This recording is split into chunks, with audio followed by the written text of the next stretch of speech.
time I make a comment that's critical of the Democratic Party or the left, I get accused of being a pundit for the right. Sick of it.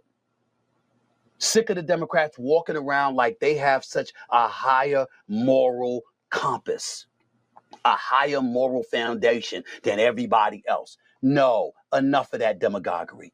Enough of that fear-mongering. No, your behinds need to go out there and learn to politic better to win. Make sure your issues are better. Make sure you're capable of doing a better job. Wes Moore, governor of Maryland, you'd have my vote tomorrow, my brother. But guess what, ladies and gentlemen? I also like Byron Donald, representative out of Florida. That's where I'm at with it. I'd love for Wes Moore to be the president of the United States in 2028.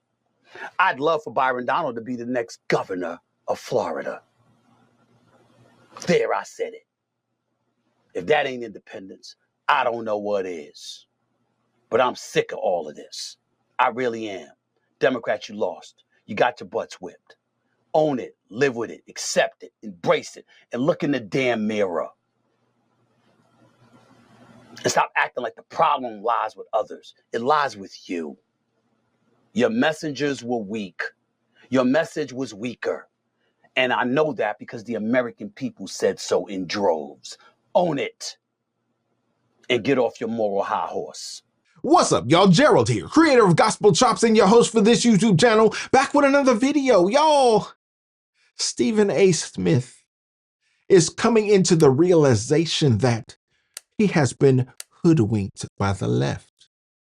And I appreciate it. As a registered independent myself, I understand that the brethren can look at things from both sides and come to a conclusion somewhere around the middle. Sit on that fence post, try to ride the fence left and right and say, this side got some things that are okay. This side got some things that are all the way right. But I don't want to commit to one side or the other, one team or the other. So here I am, caught in the middle. Here I am stuck as an independent, not willing to commit to either party. Well, that's where I see Stephen A. Smith, the fence sitter, fence rider, saying, I got some allegiances to the left. Because I've always rocked with Democrats because I'm on that blackity black plantation. But it seems like as things shift in America, as things shift on the world stage, maybe I should be changing my allegiance. Seems like to me, y'all, this is my opinion, seems like Stephen A. is caught up. Like he is caught in a mental struggle where he wants to go to the right. But that left, them blackity blacks, that plantation keep pulling him back where he's always been. But I love the fact that he's aware enough, self-aware enough to say, hey, some things ain't what I thought they were. I'm starting to come into the realization of the truth, even though I'm sitting here on this fence post, rocking from side to side, trying to figure out where I stand, where I sit. I know that y'all on the left been lying to me. Seem like everything that y'all been saying on the right has come true after my investigation, over time, after my realization. Y'all have been telling the truth all along, and these leftists been lying to me. Y'all. Roland Martin, roly-poly as they call him in these political streets. The man who has for years begged and pleaded with the Democrat Party to pay him, to grease his palms. Whenever he didn't get paid, you would see him come out and he would react in such a way. He tried to show out and kick and scream like a little blackity black baby. Y'all ain't paying black creators. Y'all ain't paying black political commentators. Y'all ain't throwing enough money to the blackity blacks for us to put out our effort, because he felt like he was a gatekeeper in the black community. Well, y'all, I love 2024 for the fact, if nothing else, for the fact that it has shown these blackity black gatekeepers that they ain't who they thought they were. They can pay you whatever they want. They blew through $2.5 billion, and it's probably going to go up from there. Al Sharptongue got paid. Oprah Winfrey got paid. Roland Martin got paid. Everybody on the black side getting paid. But you know what? That gatekeeping has come to an end, and we love it. Where I sit. Those of us who sit in my independent position and say, we see things for what they are. We love God, we love family, and we love country. No matter how much money you throw around, that is what we stand for. Well, seem like folks like Roland Martin ain't in alignment with our thinking, y'all. So when Stephen A seems to waver just a little bit on that fence post, and he leans a little bit towards the side of the right, folks like Roland Martin get bent out of shape and they say, how dare you, Stephen A? How dare you use your platform to talk truth? How dare you use your platform to speak a reality to the black community? You know we're supposed to be gatekeepers out here. We're supposed to stand in front of the gate and tell them to pay the toll or you do not get through to the black community. That's what Roland Martin thinks. But Roland Martin, y'all, has come into a harsh reality after getting paid reportedly, allegedly, let me put all them handles on it. After allegedly getting paid for his coverage of the 2024 campaign, Kamala Harris still lost in a landslide. Wasn't nothing y'all blacks could do about it. And us Americans, us MAGAs, us Mahas are glad about it. Glad that the mainstream media didn't embrace you. Glad that the black community didn't embrace you. Didn't believe you. Didn't fall for your shenanigans. Looks like the jig is up for y'all black Negroes in 2024. And boy, America couldn't be more better off for it. You say what we say at home. So you're right. When you're sitting opposite of Scott Jennings, you got to jump in his ass. You got to jump in his ass. Jump in his ass. His ass. You got to push back immediately.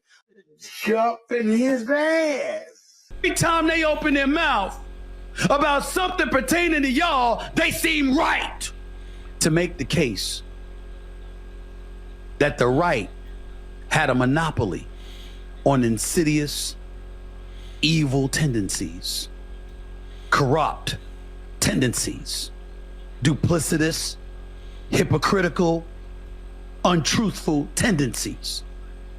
And every time they made those accusations, we turn around and find out that at least some of them are guilty of the same shit.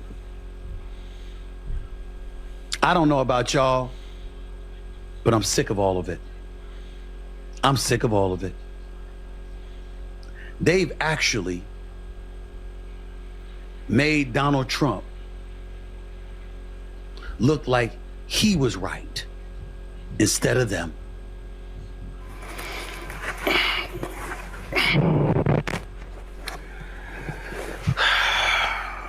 You know, Stephen A. normally dons a cowboy hat when he's talking about the Dallas Cowboys.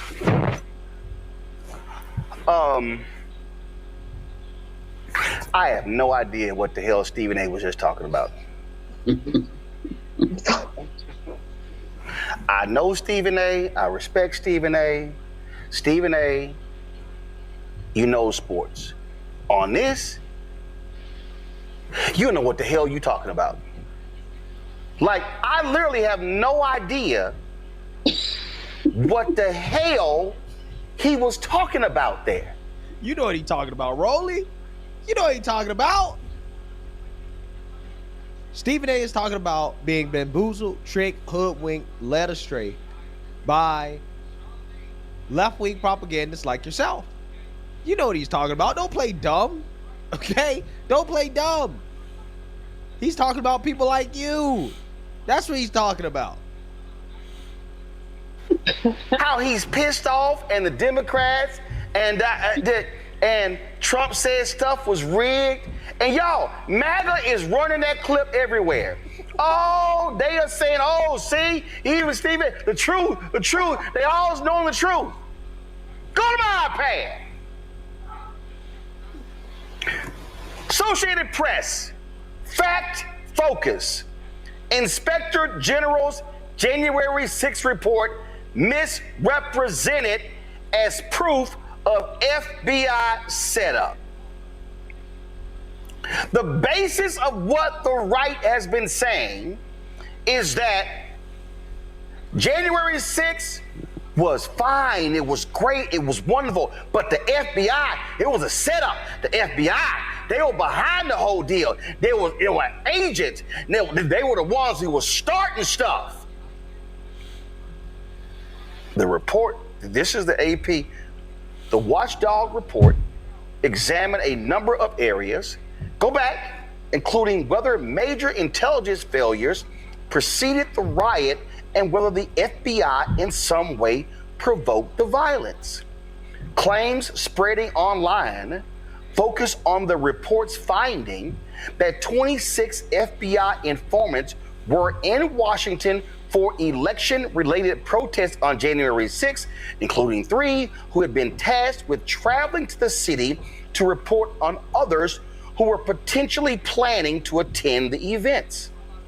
Although 17 of those informants either entered the Capitol or a restricted area around the building during the riot, none of the 26 total informants were authorized to do so by the Bureau, according to the report, nor were they authorized to otherwise break the law or encourage others to do so.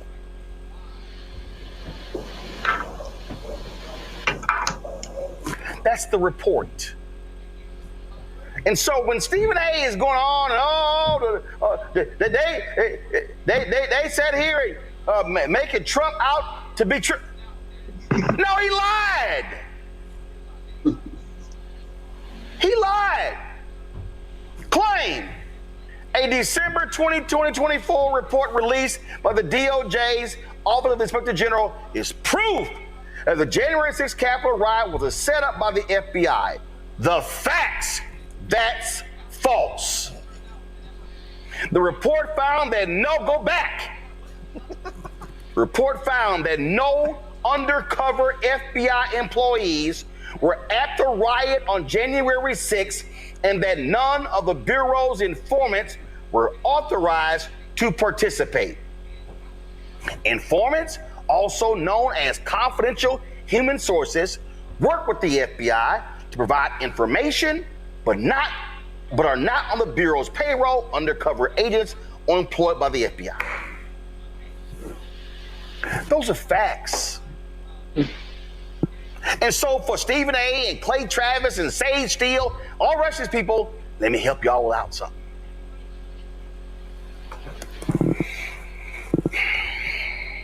I'm about to help y'all out. The FBI and the state police and the DEA and the ATF and a sheriff's office and a local police department and a campus police department, even top flight security, doesn't come out and tell the public who the fucking informants are. And there you have it, y'all. Looks like some FBI informants were involved, shall we say, in the January 6th incident. Yeah, a couple dozen of them. And they're trying to hide behind the fact that they weren't FBI employees. But, you know, when you got informants out there in the field, yeah, they're not on the employee payroll in that they're getting government benefits, but they are on the payroll in that you are paying them for information. That's what an informant is. So what happens when you got a couple dozen of them sprinkled about throughout the January 6th crowd?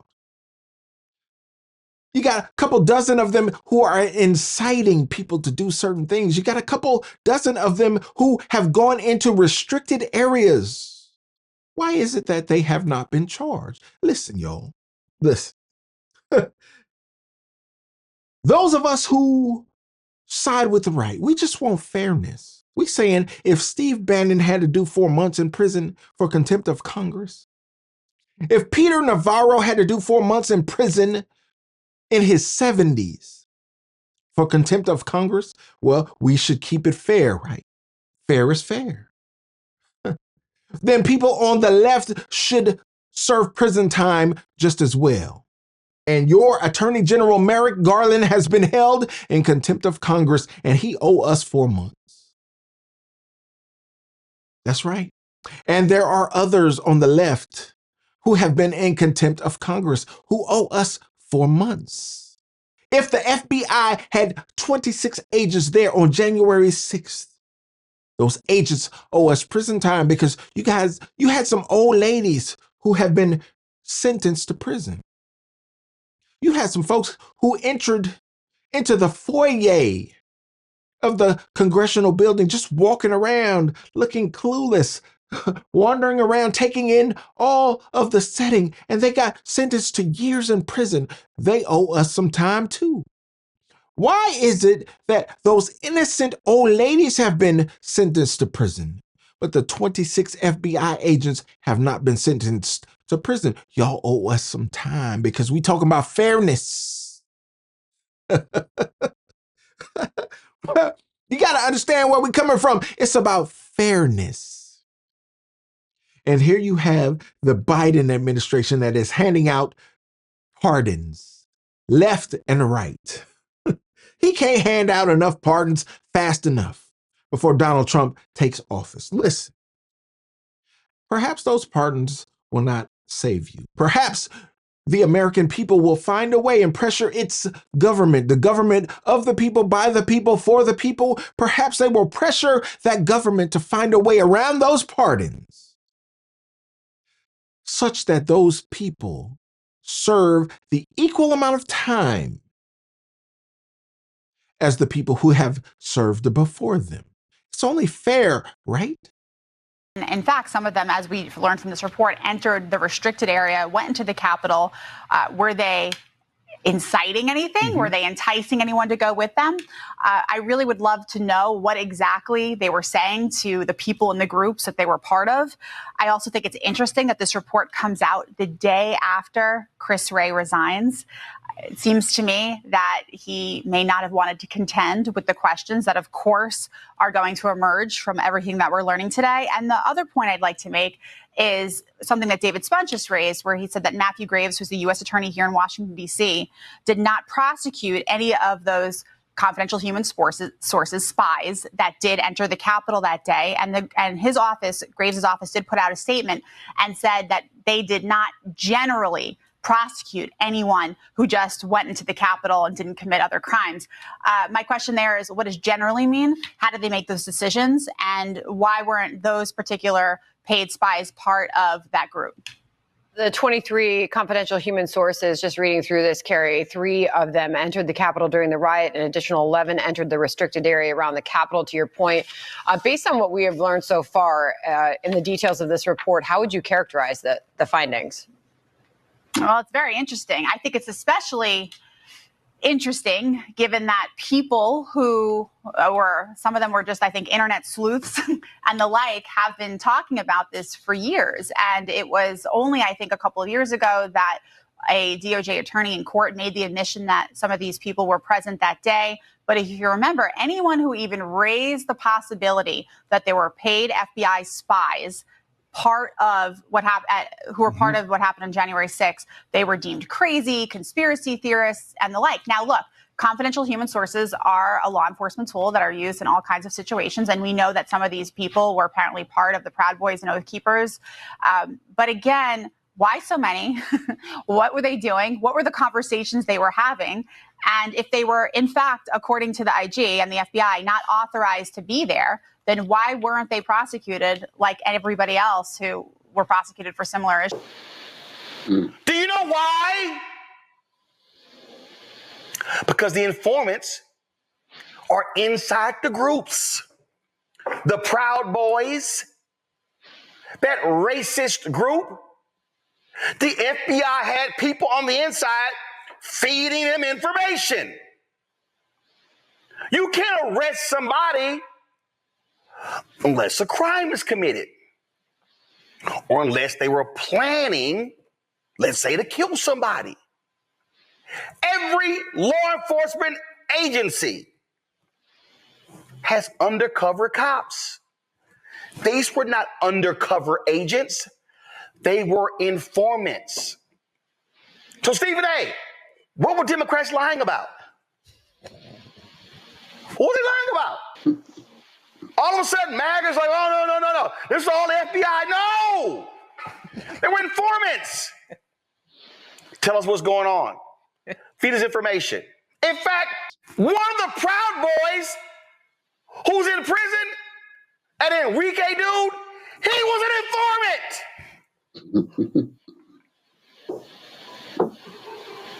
informant. This is stupid. And I tried not to go here. I tried, and I'm sorry. Damn it, read. Call somebody. Check the damn facts. Ain't that right, Eric Holder? Former Attorney General of the United States, you were held in contempt of Congress yourself, weren't you, Eric Holder? Well, if Steve Bannon got to serve 4 months and Peter Navarro got to serve 4 months, it seems only right that you, Eric Holder, serve 4 months for being held in contempt of Congress, the same crime. Why were you not prosecuted? You owe the American people 4 months, bro. Yeah, Merrick Garland, you owe the American people 4 months, bro. We're talking about fairness. We're talking about a comeuppance. We're not going to let y'all slip away with it. So when Roland Martin gets out here and he call himself casting aspersions upon a Stephen A. Smith because he don't agree with your politics, because he doesn't agree with your gatekeeping, because you think you are supposed to be the end all, be all, above all access to the blackity black community. Y'all can't get to the blackity blacks lest you go through me. Man, I need you to sit your lard butt down. Because the blackity blacks are waking up. And they're seeing through people like you. And they're seeing through people like the blackity black church who tries to represent false narratives in front of the people. We seeing through it all, bro. We're coming into the understanding that it's not about color at all. It's never been. Y'all been pulling the wool over our eyes and fooling the uneducated among us into believing that. No, it's not about color. It's about culture. It's about country. It's about God, family, and country. And if we can come to that agreement, y'all, we will be much better off for it. We don't care none about what Roland Martin is talking about. We don't care none about your blackity black agenda. Go ahead, under this Trump administration, take to the streets. Black Lives Matter, I dare you. Set some on fire, I dare you. You're going to find out. You're going to FIFO. And maybe you need to in order to take corrective action, in order for people like Roland Martin to learn that he can't just pop out in the middle of this conversation and go at people like Stephen A. Smith, who is coming into his own understanding on his own platform. Give that man a chance to grow. Give that man a chance to develop. Give that man a chance to enhance his understanding of what is happening in this political space. No, it ain't just about sports, Stephen A. Something else going on out here. And if you step into that arena, you got to be prepared for what comes with it. It's going to be some blackity blacks like Roland Martin who come against you because he's a paid operative of the other side. Say it ain't so. Somebody in the comments, say it ain't so. I dare you. We understand what's going on here. Some people are paid to control a certain narrative in a certain community. And I'm just so glad about it in 2024. Going into 2025, people are waking up in that community. We understand it. It's not about color. It's not about race. It's about God. It's about family. It's about country. Everything else falls behind all that. And we'll deal with it accordingly. Y'all let me know what you think about this topic. I'd love to know your thoughts on this in the comments. And don't forget to like the video, subscribe to the channel, and share the video so we can get more people involved in the conversation, y'all. And like I always say, always remember, never forget, without the gospel, it's just chops. Until next time, peace.